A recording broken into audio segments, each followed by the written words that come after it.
Hello everybody, hopefully some people are watching these amazing little chats that James has. To explain, I've known James for quite a few years now, I suppose, and at one point he stayed here for a little while before he went to Scotland, and we've had many hangouts or hangout chats and looking at videos. Mickey reminded me that James is one of the first people where I was finding some of these, oh, look at that car, look, there's something wrong, and all that. But what it is we're having a telephone conversation, but lately when I message James, he sends me back another triumph. So what it is it is a telephone conversation between me and him, but he knows when he sends me his little masterpieces that I will put it out on my channel. He sounds quite happy where he is, and he's just getting quite philosophical. But anyway, let's hear what James has to say.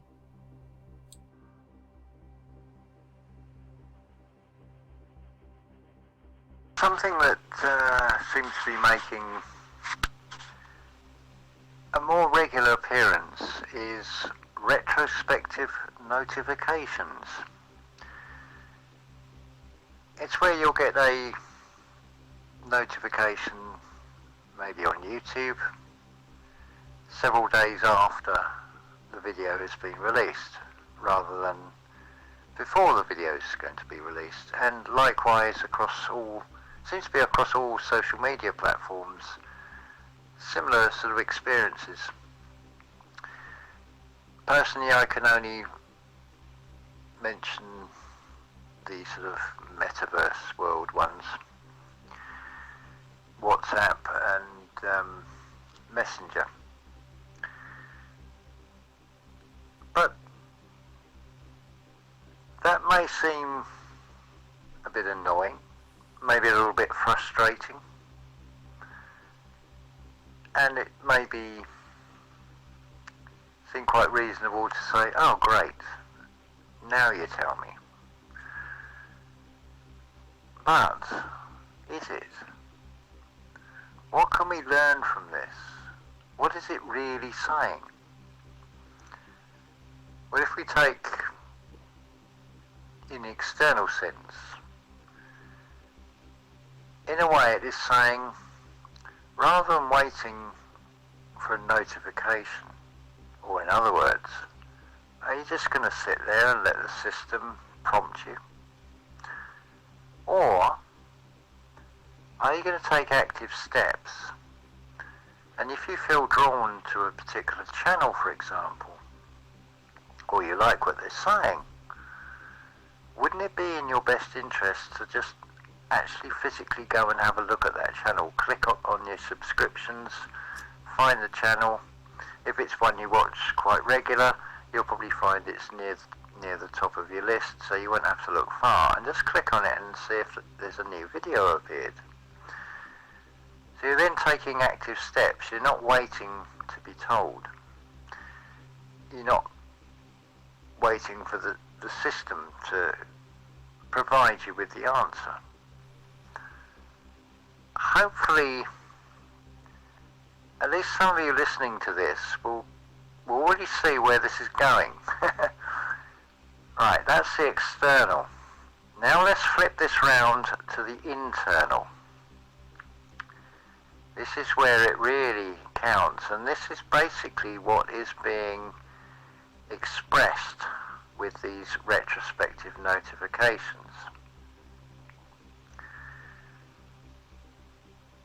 So internally, are you going to then look outside yourself for the answers?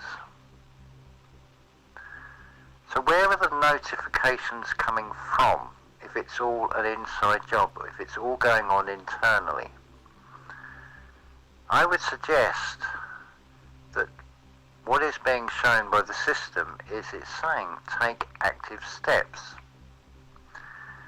Find out for yourself by going through the experience. Now, as far as the internal side goes, Perhaps the one that is best to sharpen up on is your only true guide, which is your gut feeling. Now, it doesn't matter what the external world presents as facts, and how many people will put pressure on you to say it's this or it's that. What's your gut say? What's your internal voice saying to you? The gut, or the gut feeling, gut is God. No accidents with these words. The D and the T are interchangeable. It's also known as the solar plexus, or the place of the sun. The S-U-N, the internal sun.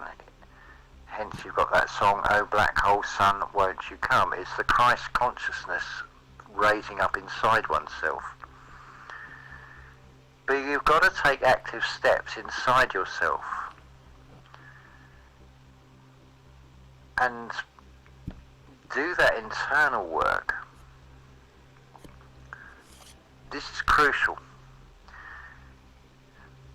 Also, if you are looking externally, be very discerning at who and what you listen to. I'll give you an analogy on this one. Somebody has just passed the driving test. Now they can drive. They're qualified to drive. And it's changed their life because now they want to be a driving instructor. Ask yourself this: would you go to that person who has just passed their driving test to teach you to drive? Or would you rather go with a driving instructor who has a lot of experience, who has got probably got testimonies to say that they are the real deal, that they're not out there to fleece you and have you coming back for driving lessons. They're doing it with honest intentions because they benefit, because their reputation grows, so they will then get more pupils going to that driving school. But the thing is that it's because they've got experience. So again, look at and be very discerning about what is being advertised and what's being offered. But then look at what's being presented. Do the words and actions, does the sound and picture match for a start? Because ultimately it comes down to, in the spiritual terminology, of what serves you. It's not like that hierarchical, being a king on a throne and having servants bring things to you. Switch the word probably is the better one. Rather than saying serve, is it something that benefits you? So if you're going to pay an awful lot of money, for example,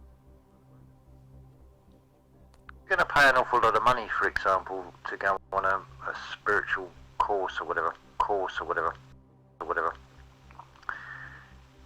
then ideally you're investing. It's something that you're investing in money in that you want to benefit you. So be very careful where you spend your time as well as your money. Your currency is your time. But if your gut feeling is saying, I don't know, this looks good, but go with that gut feeling. Now, I'm not casting aspersions at any particular character on YouTube or anything here. I'm saying this as a very general umbrella explanation. Let's put it. Give you another analogy. Let's create a level playing field. So just like a field is full of shit, manure. So what I'm doing, I'm now planting a few seeds, basically. in the hope that those seeds are going to grow, and what I've just said will, if nothing else, save you a lot of money that you may have invested in someone turns out to be a fraud. Because nobody wants that, and I certainly wouldn't want to wish that on somebody else. It wouldn't be coming from the heart if I was wishing that. But I don't want to see anybody being caught out. I don't want to see anybody being taken advantage of. So the sole intent of these messages is purely to help you find the keys within inside yourself. Just like a driving instructor is only going to be as good as how much experience they've had as a driving instructor. Now, this is where that's again this spiritual thing about intuition. You're your own teacher. You already have the answers inside you, which, on the face of it, it's like, well, how can I have all the answers inside me? I don't know anything. But this is the thing. It's not about knowing anything at all. It's quite the opposite.